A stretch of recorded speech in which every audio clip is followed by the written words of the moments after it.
Is your HyperX Cloud 3's mute button not working? The primary culprit is often the detachable control box's firmware. Start by ensuring the control box is securely connected to your headset via the USB-C cable. Check for any visible damage to the cable or control box itself. Next, perform a soft reset. Hold the mute button and volume down button simultaneously for 5 seconds. If this doesn't resolve the issue, proceed to update the headset's firmware using the HyperX Ingenuity software, downloadable from the HyperX website. This streamlined tool automates checks and installations, addressing connectivity and responsiveness bugs. Ensure no other audio software is interfering.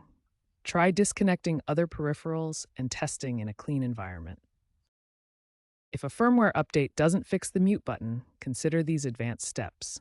Check for USB port issues.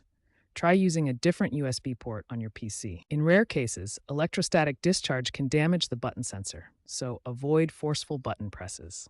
If the problem persists despite these steps, the control box may require replacement. Fortunately, HyperX has extended warranties for affected Cloud 3 units. Contact HyperX support to initiate a warranty claim and receive a replacement control box.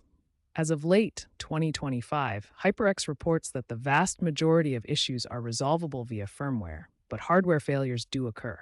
Stay updated on the latest firmware releases and diagnostic tools via the HyperX website to prevent future issues.